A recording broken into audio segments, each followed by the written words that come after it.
Hi BookTube, it's Gina. Happy Friday. Hope you are doing well. I'm having a weird week this week. I don't know about you guys, but something in the air is just making me feel a little bit uptight, I think. The weather is changing. It's a little bit gray today. That always indicates that fall is coming and our gray Seattle weather is upon us, which does give me a little anxiety.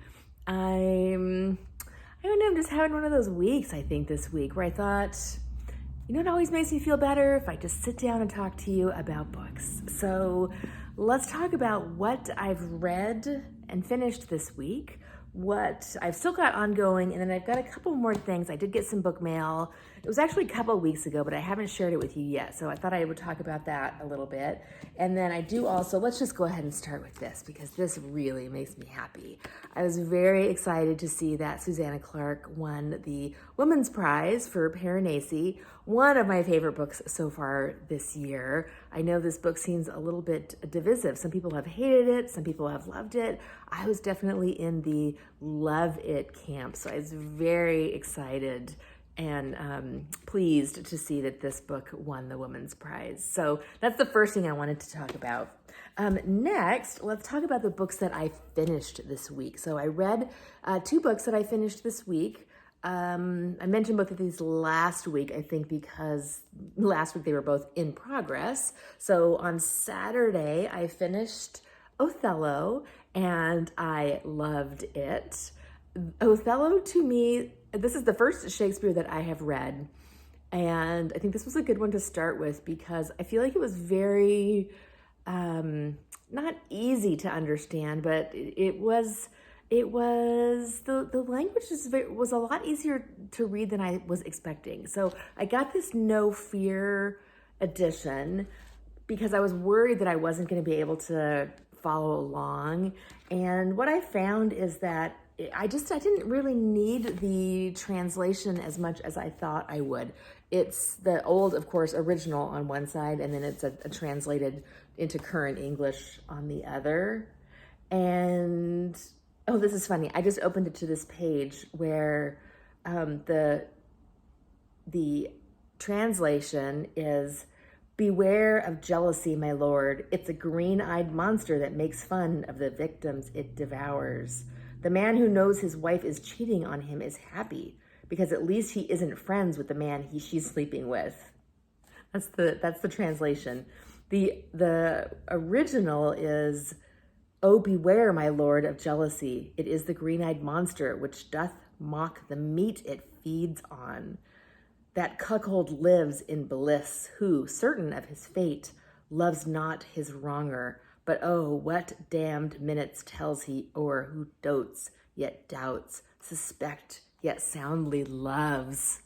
Ah, isn't that fantastic? I was very excited too to see that the origination of the green-eyed monster was in here. It's just fun to stumble upon what has become such a commonly known cultural reference in our day. So I found this very readable. The characters are very one-dimensional. They are good, they are bad, they are toxic masculinity. So it was quite fun to read this. I really enjoyed reading Othello. Definitely a thumbs up.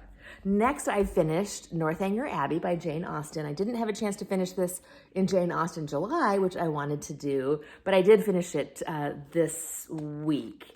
And I loved this book. Very short, very easy to read, comes in at 219 pages about a young girl trying to explore her situation. She gets invited to an abbey and she likes to fancy herself a heroine in a Gothic novel.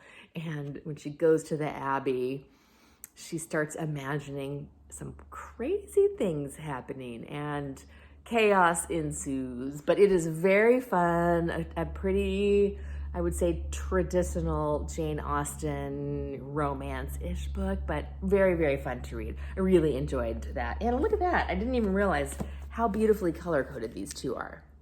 They match. So the two that I'm currently reading is Priory of the Orange Tree. I'm currently reading this with Elle at Elle Thinks, and we are on week 2. So we chunked it up into sections, and this is our second week. I'm finding that this is really helping me to stay on track reading such a big book. Doing a read where I'm committed to finishing up a certain section by a certain day really helps to kind of keep me moving. This is a really good book. I'm really enjoying it. A really fun story. I will talk more about it when I wrap it up, when I finished it, but so far I'm really enjoying that. And then I'm also still reading Star Trek Federation. This is by Judith and Garfield Reeves-Stevens, and this is for Book Trek 2021, a 5-month mission to read Star Trek novels, and I'm having a blast with this. I haven't gotten very far on this book, but I'm really, really enjoying this one so far. I also, you know what, I forgot to tell you, for Othello, there was a group discussion for Shake-Tumber on Jason at Chapter and Verses channel, which I'll link down below. And then this is Book Trek 2021, and if you want to read some Star Trek with us, we're having a lot of fun reading Star Trek books. So I wanted to be sure to remind everybody this is Book Trek 2021, and this is Shake-Tumber. Next, I bought some books after I watched Juan at Just Juan Reader talking about Underfoot in Show Business by Helene Hanff. I love 84 Charing Cross Road. I've got this one. This is 84 Charing Cross Road. This is the beautiful little slightly foxed edition. And then I already also have, this one, The Duchess of Bloomsbury Street, which is her when she finally goes to England. So this is the story, Charing Cross Road is the story of her corresponding and buying books from a bookseller in England. And this is the story of her finally making it to England to visit years later. And I love both of these books. This was also made into a wonderful movie. I honestly think the movie might be even a little bit better, dare I say, than the book. It was a wonderful adaptation with Anne Bancroft as Helene Hanff. And so if you haven't watched that movie, the scene where she gets her first books in the mail, she goes downstairs in her apartment, she sees her mail, she's rushed, she's late, she's told somebody she's on the way out the door, she can't talk. But she sees her book mail and she squeals and she runs upstairs to open her mail. And I tell you, I still feel that way when I get book mail. Do you? I mean, it's the best scene in the movie. I absolutely love it. So after I had seen Juan talk about Helene Hanff, I didn't realize that she had been so prolific. So I bought at Thrift Books, and these were very inexpensive, used copies. I bought Underfoot in Show Business, and that is, I think, a story, the tale, of her memoir of how she went to New York to try to be a writer. I'm not exactly sure, but I'm going to put that on my list for soon. This is Q's Legacy, a delightful account of a lifelong affair with books. Doesn't that sound wonderful? And look at that cover, the typewriter. Then I got Letter from New York, which is BBC Women's Hour broadcasts.